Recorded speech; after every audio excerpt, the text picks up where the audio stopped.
'Cause I'm TNT, I'm dynamite. TNT, and I'll win the fight. TNT, I'm a power load. TNT, watch me explode.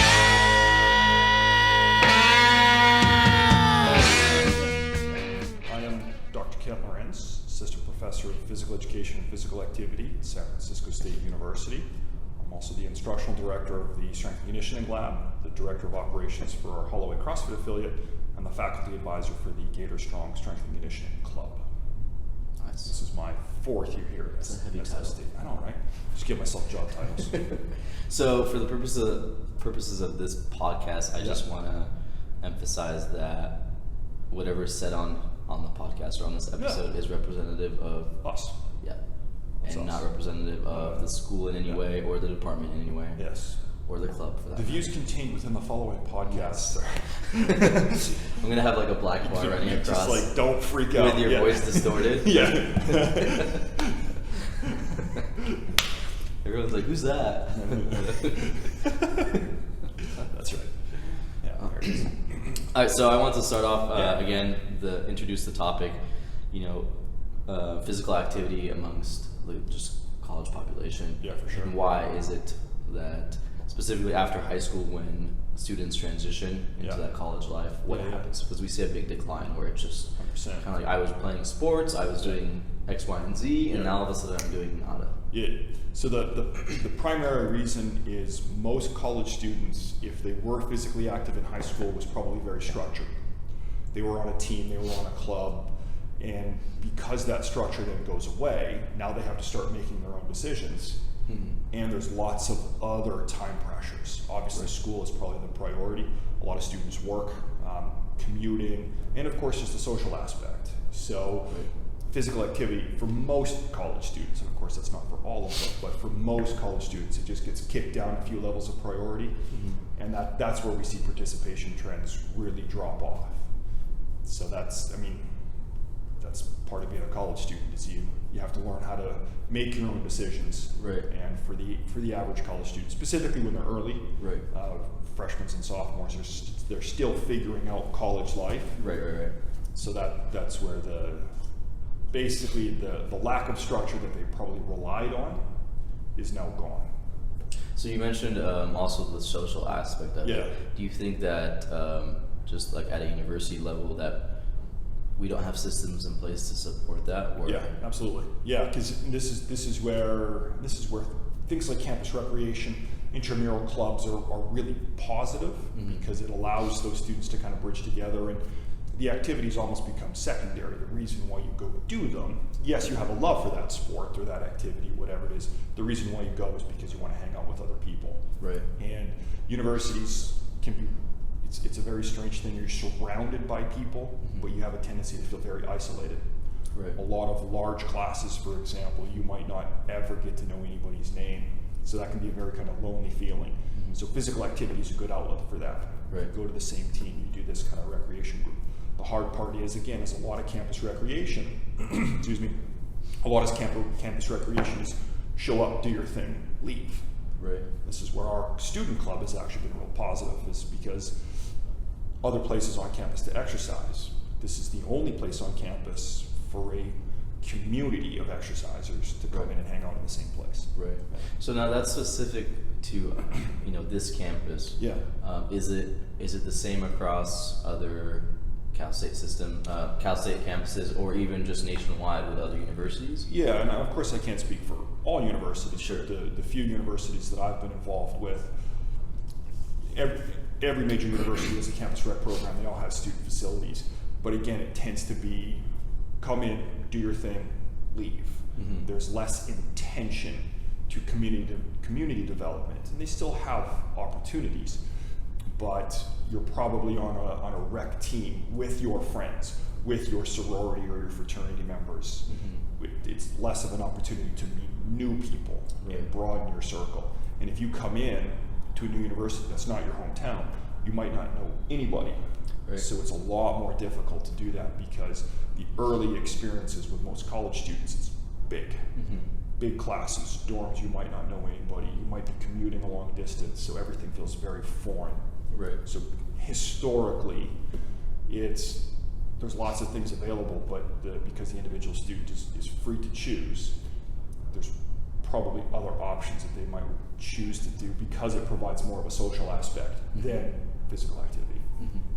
And you mentioned, I mean, you've been to a number of campuses, right, during your own career in academia. Yeah. But some what I've noticed is some schools tend to put much more emphasis on, you know, promotion of athletics and sports and getting people out there. Yeah. So why do you think that is? That one school, for example, I know we have another student who went to Tennessee, and they're all about sports and tailgating, and you know it's a big culture. Yeah. And you went to Arizona State. Yeah, I did my doctoral work. An example would be is when there were home football games, they would close the recreation centers on game day to encourage people to go to the football games. And of course, it's a massive campus. You can't fit everybody into the football stadium. Yet they would close all those facilities for people because they wanted people to go to athletics. Right. So, and this is kind of a more of a deep-seated kind of cultural thing. Is sport tends to be a very big part of the American culture. Sure. And of course other countries, but specifically in the US. And that for most of history, sport was the outlet for athletics. It's only fairly recently where fitness is an outlet. Like there's CrossFit games, there's obstacle course racing, and even things like marathons and triathlons. Yes, it's a sport, but it's still fitness-based. Sure. It's not team sports or individual sports. So this is where the culture is still sport rules. And just watch college football broadcasts, pro basketball, football, hockey, all that kind of stuff. It's massive, massive, massive. Right. So here on university campuses, again, athletics tends to be not only a primary driver for kind of reputation, but it's also revenue. Right. So again, if you're going to get more people involved with athletics, you get more money in. Right. Whereas if you say, hey, we're going to have more students using our facilities, that might cost money. So sometimes there's an actual cost associated with promoting physical activity and fitness on campuses, but there's also a cultural where basically sports are the number one. Now, how often did you guys have that occur, like on a weekly basis? Yeah, so I mean, in the U.S., college football games run through the fall semester. So basically every second weekend on average. Okay. When there were home football games. Okay. The student facilities were closed. Okay. And they would close. So say the game's at 7 o'clock at night. Depending on the campus, they would close at noon or 1 or 2 or 3 or whatever it is. Again, to give people the opportunity. And this is the crazy part is they would close for hours before the game. Right. Not at 6 for a 7 o'clock game. They would close at noon. Right. For the whole tailgating, getting out, doing the whole kind of idea. So, yeah. Do you think that's a good thing or a bad thing? Do you think it's robbing the students of the opportunity to? Yeah, 100%. And again, the idea of athletics is a big cultural aspect of university kind of identity. But again, it's one of those things that we even see in high schools where facilities are restricted to only athletic teams, or only during these times are they available for the general population. Right. So again, we make decisions for a very small fraction of the total student body that can impact everyone else on campus. So again, I love sports and I love athletics, but when 50 people on a football team determine what 50,000 other students have to do with their day, that could be potentially problematic. Now, did you encounter situations where other students would complain about? Oh, yeah, absolutely. Okay. Yeah, absolutely. And as you said, the simple fact of the matter is if I choose to go to a football game, that's great. And if I choose to go to the weight room, but it's closed because of that football game, now someone else is making a choice that impacts my physical activity and my health and my stress release, because maybe I really needed it that day. Sure. And someone else made the decision to close it for a football game, and again, it might be closed for other activities, but at least at Arizona State, football was that driver. Sure. Yeah. Yep. I want to kind of transition over and ask, what do you say to the students who, they're just transferring in here and now that they're on their own, like you said, they're a lot more independent. Yeah. But now all of a sudden they find themselves, working a full-time job. Yeah. And they have a full course load. Yeah. Right. So how are they supposed to juggle both of those responsibilities? Yeah. Well, that's kind of the big life question, because it doesn't get easier. Right. Once you graduate school, you've got all those same adult and family responsibilities that kind of creeps in. Biggest thing is finding out a reason why you're doing it and why it makes you feel better. Obviously, there's athletic and performance implications of physical activity and fitness, but the main reason, and you and I are both in the same boat, is because we enjoy it. Sure. It's part of our identity. It makes us feel good. We like rest days, but if you have too many rest days in a row, you kind of start to feel a little bit off. And that's because we've developed that kind of love of activity. Right. So for those college students who either A, haven't developed that yet, or B, it comes down to a priority thing. Right. And this is where, like education or investing financially, fitness and physical activity is an investment. You have to make a small sacrifice early to get a bigger return later on. And unfortunately for a lot of college students, is they haven't quite developed those particular skills, not only because there's other things, call them competing contingencies. Sure. Hey, do I go to this party with lots of attractive single people, or do I go to the weight room when it's just me? Right. So as I said, there's a lot of these competing contingencies, but if they're able to find time, it doesn't have to be a lot, a few hours a week can be very, very, very beneficial for obviously the physical health, but mental health for sure. How integral do you think it is, like their time, their university time is for how they're going to develop those habits after they graduate and after they have a family? Yeah, absolutely. And this is when we see participation trends kind of mirror this, and this is why we're starting to do a lot more physical fitness in high schools and even middle schools, is because if you come into college and you don't know how to exercise, proper lifting weights, and even just feel comfortable going into a facility, you're less likely to do it. Right. And we've seen that there's a fairly large gap in participation. Participation trends, specifically for young women, really decline through middle school and high school. And then through college, they kind of slow down. But as they get a little bit older, into their 30s and even 40s, it starts to pick up again because now they can. And again, they've got disposable income. They have a little bit more ownership with their time. And then they start to realize that there are things for them to do. And this is one of those things, too, that college campuses are getting a lot better at, is it's not just your traditional team sports that they offer. It is martial arts and fitness and dance and yoga and some of these other great things. And at a university, there's always an educational component to it. Right. Learning things. You teach classes in fitness. I teach classes in fitness. There's group exercise classes in campus recreation. If you don't learn those skills, it's very difficult to apply them on your own down the road. So, downside is like most things, physical activity programs tend to be the first one cut. And this is true in this campus and in other campuses. If there's a budget shortfall, those physical activity classes just they're a luxury, which is an unfortunate message to send to people. Right. Yeah. Do you think we're transitioning into a new kind of era where we're putting more emphasis or giving that a higher priority? Absolutely. Because we realize there's more to life than just clocking in every day and every week and so on and so forth, right? So those connections with physical health is mental. Like there's a paraphrasing a saying that you can't fill up someone else's cup if yours is empty. And this is that whole notion of you have to eat well, you have to exercise and take care of yourself and sleep. Right. And then when that's all kind of locked in, now you're able to provide things. And this is where a lot of people, my parents, for example, they provide for other people, yet doing something for themselves is kind of a little off. So they find it difficult to take time to exercise because they want to volunteer, which is great. Right. Then they end up with knee pain and back pain, and they can't sleep as well, and they're out of breath when they do things. So they're limited in the other things they want to do because of lower physical activity and physical fitness. This happens in college students as well. They want to do more, but they're just tired because they're not taking care of themselves as consistent as they probably could. Sure. Yeah. Sure. So thinking back about your undergraduate days, you know, how difficult is it to highlight the importance of physical activity and the health benefits to a college student? Like, how do you tell them? Well, that's the biggest thing is when you're young, health is probably the least interesting and important thing in your world. Sure. So framing it in a way that's relevant to college students. It's a way to meet people. It's a way to feel better. It's a way to sleep better and study better. Things that are instantly relevant.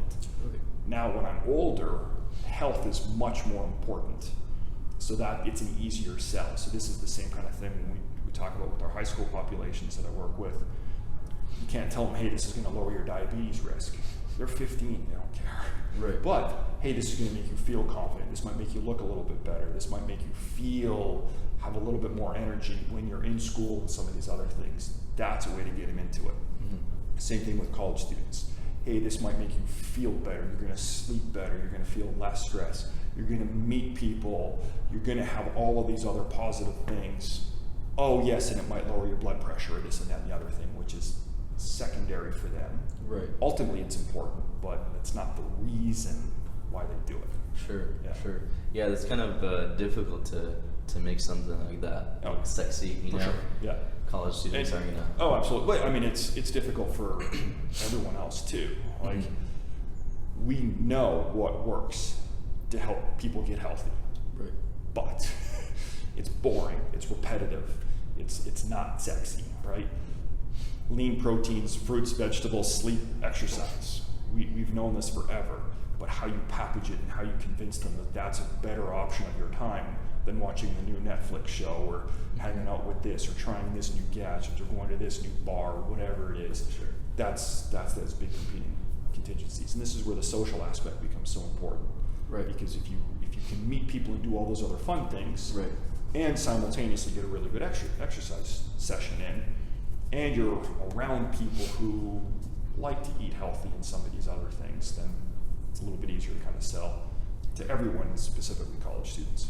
So you came back to the social aspect of it all, and you think there's a transition in just the general fitness industry where now, you know, obviously there's CrossFit, but there's also, you know, F45 and, For sure. and Orange Theory and all these different outlets where Absolutely. they're trying to attract new customers via, hey, you're going to come in and meet new people. Absolutely. Do you think that would work well for the college population as well? Is that the solution? Or is that one of many solutions? One of many solutions. Because I mean, if you're training for you because you like training, you might not want to be part of a group. So you might like to be able to do your own thing. And the fact that there are other people around. Sure. I think of a more traditional kind of weightlifting environment. There's other people around, that's a good outlet for you. But specifically if you're not comfortable and you don't know how to do some of those things, Right. having a little bit more of a structured, supervised environment can actually be really helpful. Yep. And this is where universities can leverage their expertise, because universities have people who can instruct and create those communities. So why not create them for students on campus? Right.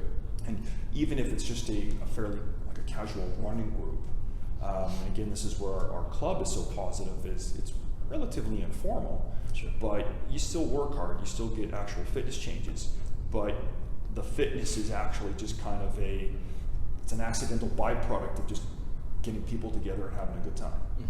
So they kind of go hand in hand, because if the experience is positive, you're more likely to work hard, even though the work might be difficult. Right. But you see the benefit, you feel the positive impact, and it's just a good time, and you want to keep going back. So if they were to, you know, and it might already exist, but you know, say they had a running club that was meeting in the mornings. Yeah. You know, how many students do we have here on campus, roughly? About 30,000. 30,000. So, I mean, just going based off of the annual 5K numbers, For right? sure, yeah. Right. That was what, 50 people maybe? 50, 75, 100, yeah, depending so on everyone. Yeah. It's a very small fraction of the 100%. entire student Absolutely. population. Yeah. So do you think it's just gonna kind of be where the people who are interested in that activity are going to be the only ones that show up? Or is there a way for us to actually get people off their couches and introduce them to these activities? Yeah, and one of the easiest solutions is basically to require a physical activity course as part of their lower division general education units. So that's one of those things. And again, if we value it, the culture at the university has to reflect that. Right. So, oh yeah, we love campus rec, we love fitness. But if no one actually says, hey, this should be part of your degree, we're in kinesiology and we require one unit. of physical activity to graduate with a kinesiology degree. Right. So we're one out of 120 units, Right. and we're the exercise people on campus. Right. So how else do you think the sociology and the psychology and some of the other engineering departments are going to run? They're not even going to add anything to it. Sure. So if we really valued that as a university, adding some of those things in, and of course this was actually more common earlier, but the idea of specialization and kind of academic rigor took over the fact that, yeah, you probably should learn how to throw, kick and catch and run and jump and lift and dance and some of those things. We've started to move those out of the general education courses, and this has been going on for decades. So it used to be that it was a requirement. Yep, absolutely. Until about how long ago?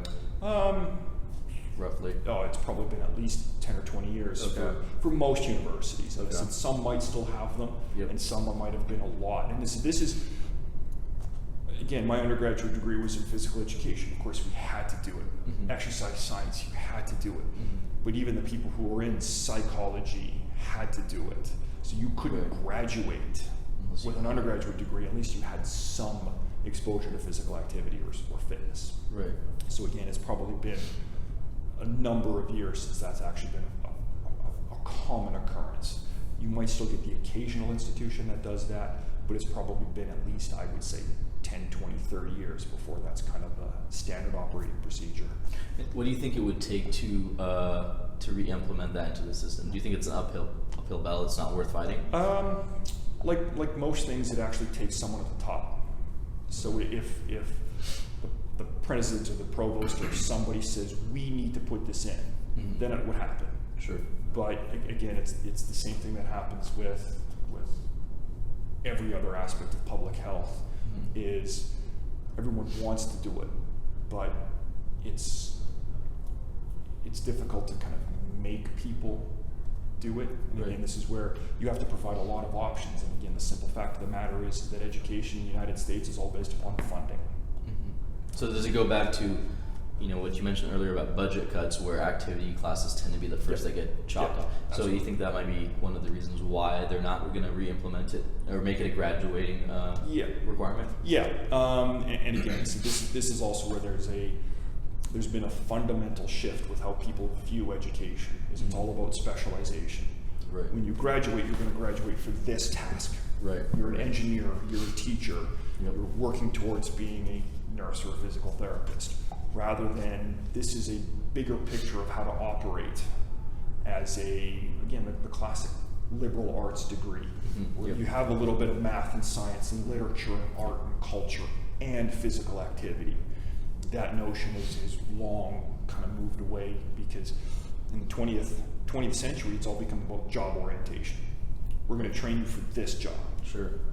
And if you're working as an engineer, lifting weights probably isn't part of your job. Right.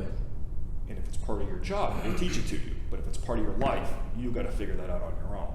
So what do you say that now to the engineers? I think since we're surrounded by a lot of these tech companies here, I don't know how many, but say you take all the engineers that are just in the San Francisco Bay Area alone, right? How many of them are, sitting at their desk all day doing X, Y, and Z? I mean, complaining about back pain. For sure. If you extrapolate typical physical activity trends, depending on the measurements, it's between 5 and 20% of American adults meet physical activity guidelines. So 1 in 20, 2 out of 10 kind of idea. So it's not great. Sure. So if you're considering all of this, and because of the nature of the tech jobs, it might even be a little bit lower. Now, a lot of these companies have really good fitness facilities, but if the culture at that doesn't support that, then an individual probably isn't going to choose, because their job isn't predicated on them being physically active. It's producing this number of whatevers. Right. So again, there's this cultural shift. And hey, I went through this phase when I was a graduate student. I had to graduate. Didn't necessarily matter how I felt when I graduated. Right. But I learned that if I don't sleep and I don't exercise and I eat terrible, I can't do the work that I need. So this is where, when I did my PhD, I was much more conscious of being physically active on a regular basis, eating well and sleeping. Right. So sometimes it takes, unfortunately, a little bit of a catastrophe to remind people that it is a fixable solution. Companies have started to move towards more flexible work days, kind of production orientation. You don't have to be here till 5 p.m. every day. If you get your stuff done at 3 o'clock, great. Right. Go have a life and take care of yourself and be physically active. So Right. a lot of places are becoming more aware. Sure. But again, there's still this kind of production culture that more is always better, Right. except when it comes to physical activity. I know some companies, and you mentioned this too, like some companies do provide those services Absolutely. to their employees Yeah. where they might have a gym on campus, on Yeah. site, they Yeah. pay for personal trainers. Yeah. Do you think that for them, they're kind of trying to fix an issue that already exists, Absolutely. right? Oh, yeah. Instead of preventing it from happening in the first Yeah, place. absolutely. And again, the simple fact is a lot of these behaviors that we get from physical activity are from maybe even as far back as elementary school. Mhm. So if you've got a 25-year-old tech worker, they've probably had 15 years of experiences that say physical activity might not be for them. So that's kind of a different. Oh yeah, now there's a personal trainer. Well, I know I don't want to do that, so I'm not going to go. Sure. So that's where even the idea of physical education, physical activity, and youth sport has really started to shift, Mhm. and it's more about lifelong participation and health and wellness, and it's not just, hey, this is how you learn how to play today, and then good luck. Right. So, yeah, you're right that not having a lot of these available, or not having everyone take advantage, Mhm. it's a much deeper issue than your 25-year-old or 30-year-old engineer. Right. Just like, Right. Yeah. Right. I think kind of what I was getting at with that point is these companies are probably spending so much money to provide their Yeah. employees with these services. Yeah. Whereas if their employees had already adopted that Yeah. kind of into their routine prior to getting that company, For sure. the companies might not have to spend as much money. Absolutely. Right. Yeah, and again, I said if you look at organizations, Probably. I think it's the motion sensor. Yeah. Let me turn it on. That's hysterical. There we go. And then you can do There we go. the audio thing for editing. Yeah. It doesn't matter. I'll probably just keep it running. That's it. We need that clap on, clap off. so we can. That's right. Just keep going. Yeah. Yeah. So again, if you look at people who are physically active, Mhm. they're the ones who are going to use those services anyway.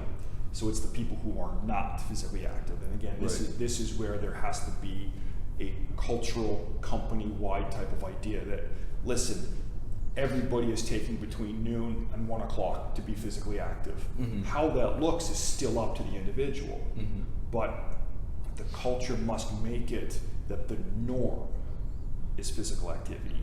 Sure. So if people go to a running club or a yoga group or a CrossFit gym or a workout thing, or even if it's something as simple as we've got a little basketball court and we're going to shoot hoops for 45 minutes, great.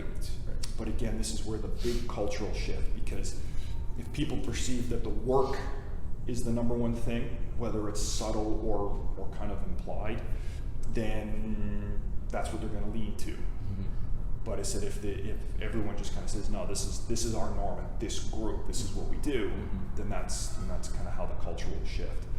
But having that part of that process of we're going to make it so you're going to learn how to do some of these things, we're going to provide these services, and again, unfortunately, behaviorally incentives for a lot of these things don't necessarily work. Mhm. But again, the social aspect and the kind of the company culture can be a really big influence for it.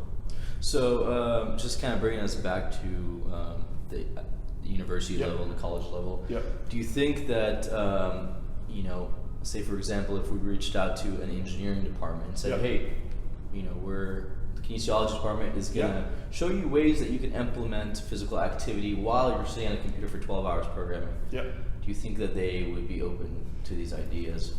Or do you Yes. think they're just so it's just been ingrained in their culture? Well, and again, there's like a lot of things. I said you can be open to the idea. Sure. You can attend the session. Doesn't change behavior. Mhm. So this is where it tends to. You need repeated messages. You need multiple messages. You need different types of messages. Mhm. And the idea is once you show them and they feel the benefit, then it's a lot easier to kind of lean into it and actually start doing it. Because if you tell someone, oh, this will make you feel better, and they're like, no, it doesn't. I've exercised before and it sucks. You haven't convinced them they're going to keep doing the whole thing. Right. But if you show them it's fun and it's positive and they actually feel better and that back pain actually goes away, now you've got them going, and now you can kind of start feeding that momentum. So it's definitely something that is possible, but I said it's going to take a really big investment, and it wouldn't necessarily just be kind of a one-off kind of idea. Right. And I said, and I know you teach an introduction to weight training class. Yep. Your hope is that they're going to continue with this throughout their college career, but also their adult life. Absolutely. Unfortunately, the reality is for most of them, because they don't have that structure built in, the very next semester, whatever their default was, they're going to return to that. Right. So again, they have to get another exposure. They have to have another message. They have to have that another experience that says, no, this is actually good. This is why these campus rec programs do exist. They just have to be done in such a way that people actually enjoy them. And it's not always the case. Sure. Yeah. Which that's actually a great segue into my next question. Yeah. Is what do you say to college students who are experiencing burnout? Yeah. And just if you want to explain what that is for the audience members who don't know what that is. Yeah. So burnout is basically, I mean, depending on how you want to define it in terms of academics, it's Well, more so like physical activity and athletics. Yeah. So if they've grown up, they've been playing sports, Yeah. Up until they're a senior in high school. Yeah. And they're like, they get to college and like, you know what? I've been doing this for 15 years straight or however long. Yeah. I don't want to touch a basketball. I don't want to touch a football. I don't want to see a gym. Yeah. So what do you? Yeah. So, and this is unfortunately kind of a byproduct of specialization in sport for a lot of kids. Is they don't have a broad movement background. They most likely they specialized in one activity, maybe two, and that's all they've known. Right. And again, when that structure goes away, now they're completely lost. Sure. So essentially remembering the feeling of what they enjoyed about those activities and try to find different outlets. And this is where a lot of people actually fall into fitness and strength training and obstacle course racing and running and triathlons, is because they like that competitive aspect of it, but more personally, rather than I'm on a team trying to defeat another team. It's I'm working hard, so I'm just doing better. So that's where taking that feeling of what they had from their team that they used to have and essentially just redirecting it somewhere else. And the good thing is now you don't have to practice 15 hours a week with your team. You can do 5 hours a week on your own and still get all those same benefits. So that whole notion of kind of athletic burnout is an unfortunate byproduct of our specialization system. But understanding that there are other things that you can do. So I grew up playing volleyball. I don't play volleyball anymore because I like the game, but it just isn't for me anymore. Sure, but you've transitioned it to other... Absolutely. Yep. So again, it's that what I liked about volleyball and what I liked about being on a team, I still do, and I said I happen to do it now through CrossFit, but that competitive outlet is still there, but it's a different competitive outlet than when I was a high school athlete. Sure. And it's the same kind of thing that a lot of folks get into. One of our friends and colleagues, he was a high school football player, CrossFitter now too, so he gets that same competitive outlet, but it's just through a slightly different medium. Right. And it happens to be fitness. Now, I've come across a number of students, who, for whatever reason, they have it ingrained in their minds that they're too old to learn new skills. Well, I'm 42 and I'm still learning new skills, so I'm going to say that that's just patently false. So if you're 22 and you think you're old, then the world's going to be real rough on you here pretty quick. Yeah. And again, it's the whole notion of competence and self-efficacy. Sure. Do I feel capable of being able to learn new things? Do I feel comfortable being able to put myself into a position where I'm actually going to fail? So a lot of that is kind of shifting mindsets. And this is where I think we do a really good job as a club, is we have coaches, we have supporting. It's a very kind of low stakes, but kind of high benefit environment. So if you fail a lift, it's not a failure. it's a learning opportunity. Sure. It's an effort opportunity. It's a stepping stone. Absolutely. Yep. Yeah. And this is where having a little bit more structure in that educational aspect of fitness at a university can be really powerful, because if you're used to being successful at something and now you don't want to do that anything because you're burned out or that opportunity goes away, now you're going to go in there and you're going to feel completely uncomfortable. You're going to feel very awkward and out of your element. And for most people, they tend to avoid those situations. So being able to kind of work with that mindset and teach and progress at a very slower rate can kind of change that mindset, and people kind of start to develop that benefit. And a lot of people they just don't have a good background in exercise. Right. They haven't learned a proper technique. They haven't learned proper gym etiquette and flow and all those types of things. So when they go into these new settings and facilities, they're completely lost. It's like being in a foreign country. You don't know how to speak the language. You can't read the signs. You have no idea what to do. And again, for most people, that's a very uncomfortable environment, so they just remove themselves. Right. So learning some of these other strategies and skills on how to exercise and program for yourself. And this is why I think that every student should take a beginning weight training or a beginning fitness class. Right. Every student on campus. Sure. But that means we'd have to have dozens of sections of these classes. Absolutely. And unfortunately, there's just many limitations to that. Right. So you used an interesting term, which is, and I say interesting because it tends to freak a lot of people out, and that's exercise. Yeah. And exercise is not the only way to be physically active. Very true. Right. So how do you, what other options might a student have to be physically active without it having to look like I'm going to go lift a barbell or lift a dumbbell or. Right. So in the academic world, we define physical activity as anything that elevates the heart rate, respiration, and energy expenditure above normal. Yep. So physical activity is our umbrella term. Anything that gets you moving, physical activity. Yep. Exercise is a specific form of physical activity designed to improve a specific element of fitness. Yep. Cardiorespiratory fitness, muscular endurance, muscular strength. So that's exercise. Right. All physical activity is good, all exercise is good, but they're very different things. So playing pickup basketball, if you're just doing it for having a good time, physical activity. If you're playing pickup basketball because you want to improve your endurance, now that's exercise. So a lot of it depends on your mindset of what you're doing and why, right? We come to the gym because we're training for something. We are specifically trying to improve our fitness. Or you can go to the gym just because it feels good. Now it's physical activity again. So part of it's kind of how you want to approach it. Right. But exercise doesn't have to be going to the gym. You can go for a walk. You can do a step class or a yoga class or go play basketball or tennis or whatever it is, because there is a purpose to it. Right. But that purpose has to be a little bit more specific, specifically in terms of intensity.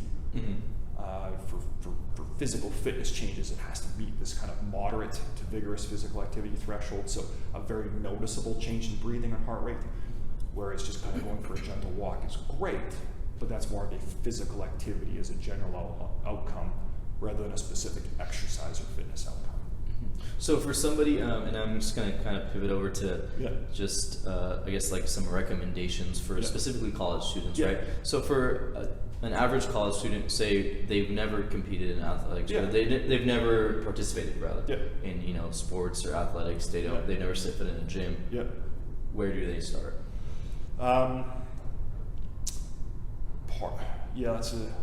That's a very personal question. Sure. Because not everyone is going to be interested. So, for example, they might love basketball, but they don't want to play basketball. So this is where the first thing you got to do is just get out there and try it all. Right? You never know what really kind of gets you excited. And this is where having a campus recreation or instructional classes become really, really, really important. Instructional classes are a little different. They take units and time and energy and tuition money. But campus recreation, most students are kind of automatically enrolled in these programs. So take advantage. Go in there with a mindset of, I want to try new things. The other one is relatively simple in execution, is just get outside more, walk more, put your phones down, bike more if you can, do just basic get out there and just move. San Francisco is a great city for this because in a lot of cases it's actually more efficient to take public transportation and walk than to drive around all the time. Absolutely. So this is where the city is actually really nice for that, because you can explore a neighborhood and you can actually get a lot of physical activity in. So that's a good way to kind of bridge the gap, is just get outside more, but take advantage of the programs on campus. Campus recreation facilities are there for a reason. They want to encourage people. Our campus is unique because it tends to be more of a commuter campus. People drive in, they do their classes, and then they leave. Right. But if there's a way to build in a little bit extra time to do some physical activity on campus, whether it's just out and about a little bit more or going to a campus rec program or a strength and conditioning club, that's a good way to kind of start. But start small. Right. Yep. Find things that you enjoy. Find things that make you excited and you want to keep doing it. And then you can build from there. And know that not everybody has to like the same thing. Not everybody has to be an elite lifter or elite runner or elite swimmer. Just find something that you enjoy and just keep doing it. Yep. Yeah. And as a college student, you still got to be a student first.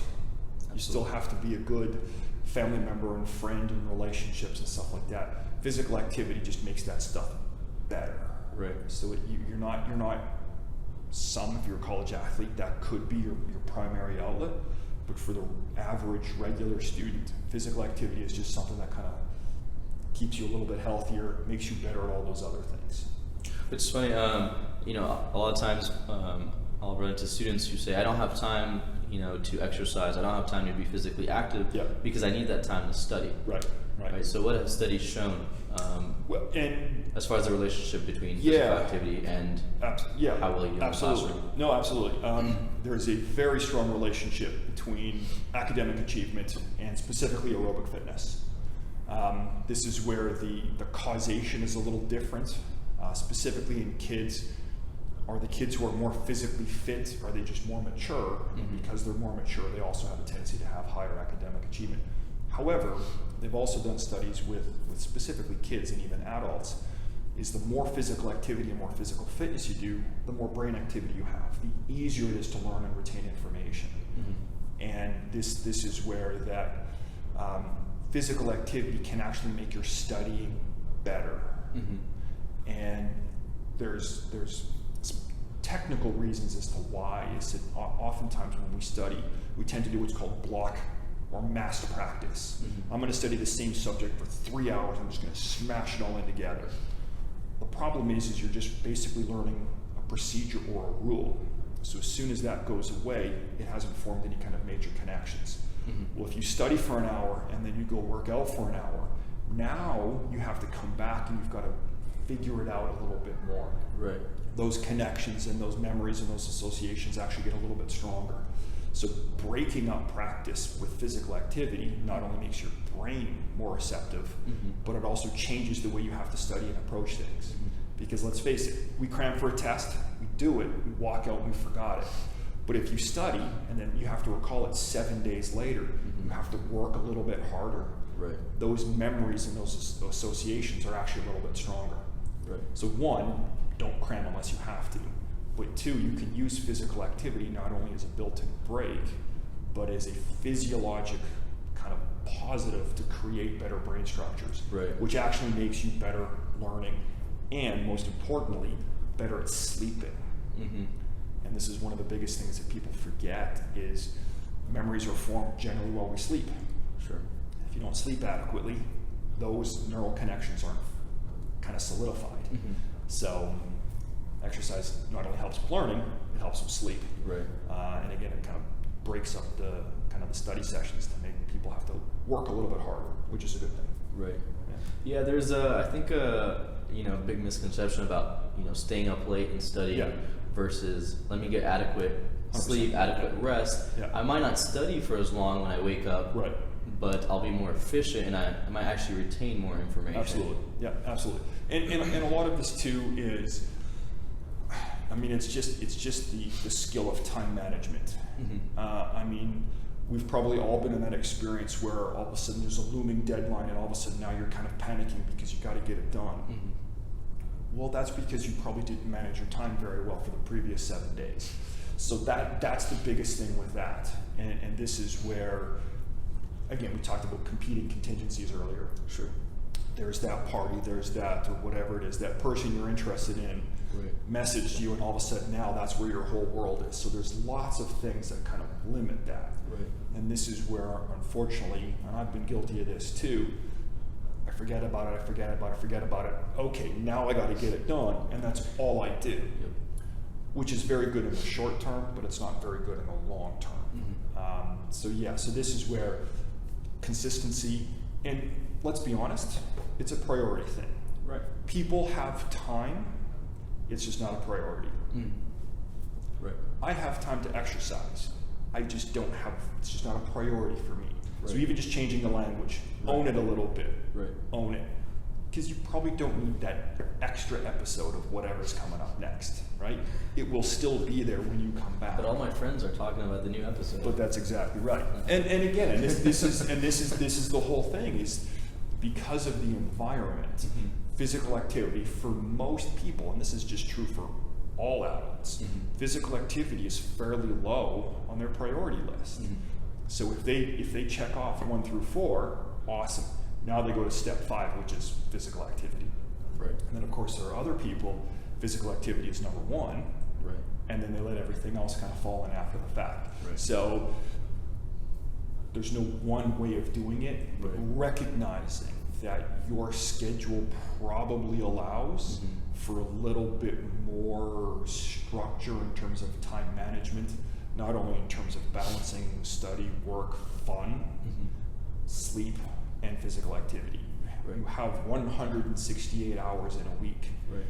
You can probably find room for 3 hours of physical activity. Right. Yeah. And this brings me, I guess, just to my final question. And this again is a recommendation, but for people who are working a full-time job and they have a full course load at school, absolutely, and they have friends and family, and et cetera, et cetera, et cetera. You know, they need to study.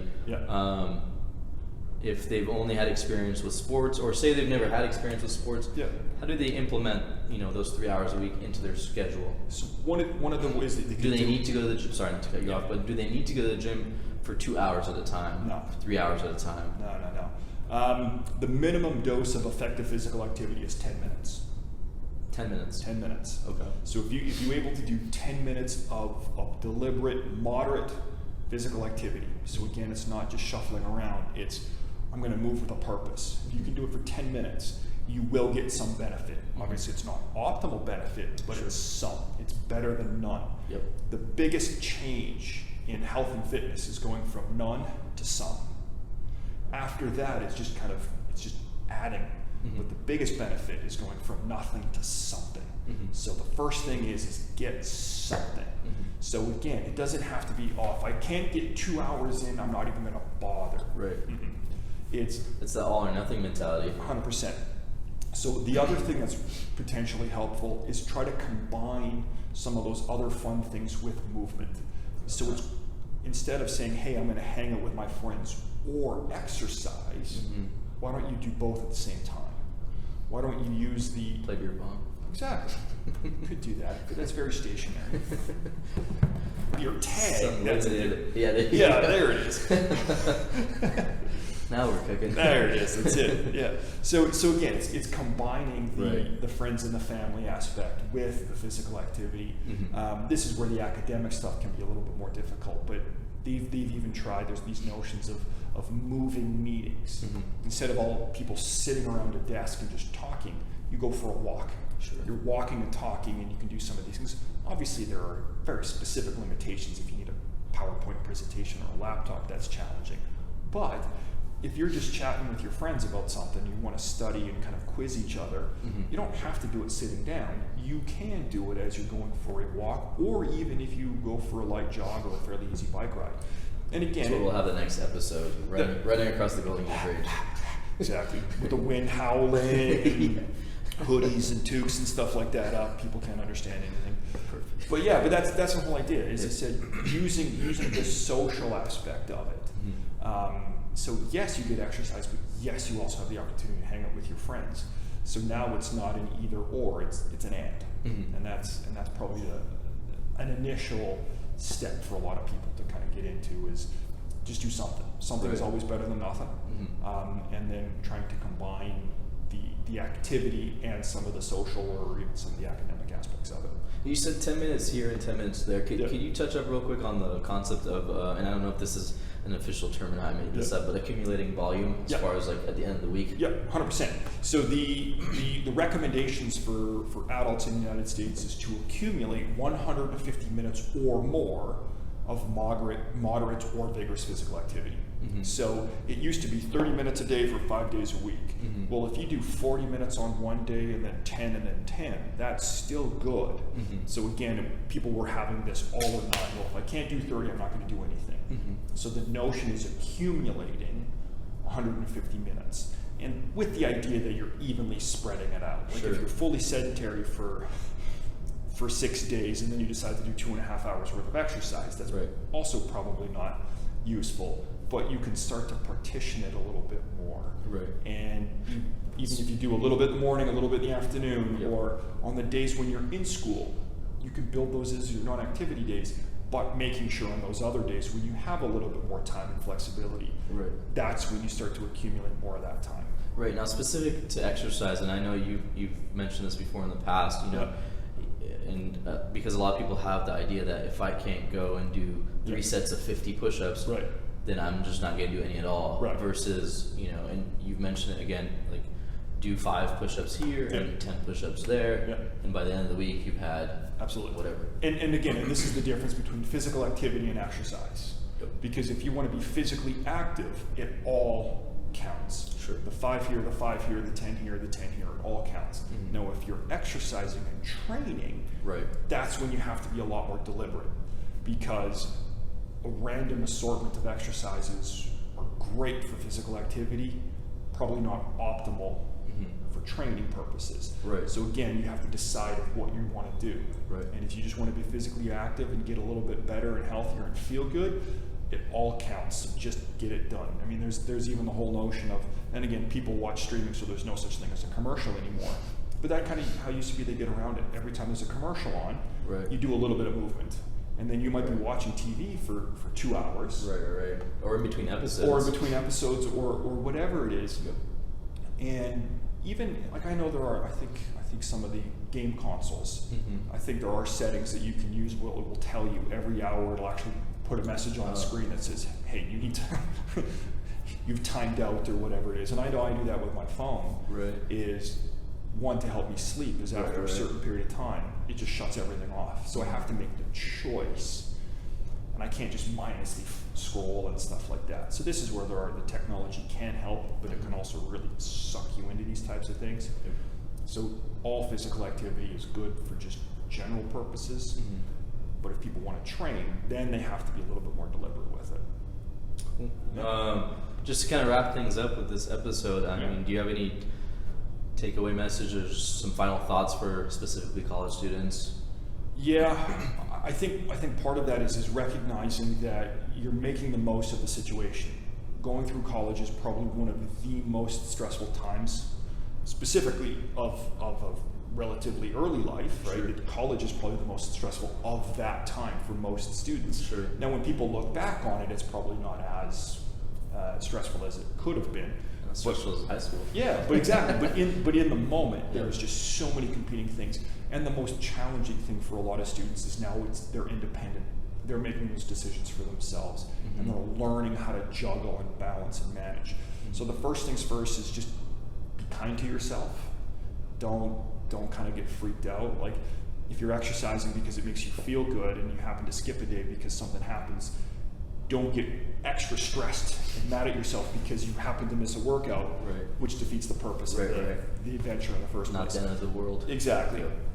So this is where basically make the best of the situation. If you can be active, you can engage, awesome, do it.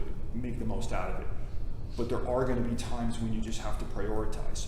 Finals week, midterms, whatever it is, maybe you do a little bit less. And they've shown that consistency and persistence are far more important than perfection. And again, you know Thanksgiving is going to be where you're going to be probably a lot more sedentary and eat a lot more food. Mm-hmm. So the weeks before and the weeks after, try to get a little bit more in because maybe you can. Mm-hmm. So being balanced and adjustable and kind of flexible and recognizing why you're doing it. Mm-hmm. We all to be physically active and exercise because it makes us feel good. It's a positive thing. You should feel better when you're done. And if you're doing it because you feel guilty or you have to, then hey, I appreciate the effort, but that's also not sustainable. Mm-hmm. So finding things that you can do, that you enjoy, you can do it with your friends and your family, and makes you just feel a little bit happier and healthier. You final thing, or you said consistency is better than perfection, and there's a famous Eric Thomas, Dr. Eric Thomas now quote. He says, "Practice makes permanent, not perfect." Absolutely. So I definitely agree with that. Yeah. But I just want to say thank you for coming on the podcast. Thanks for having me. And we'll definitely have I think what we'll do is we'll have another maybe 5-minute video where it's just all tips and recommendations for college students on how to navigate their daily schedule and how to implement physical activity in that daily schedule. Yeah, that way it just kind of gets to the heart of the issue. Yeah, good. But if nothing else, thank you, Dr. Lorenz, and hope to have you again soon. Sounds good. Thank you very much. Appreciate it. Thanks. All right. Thank you.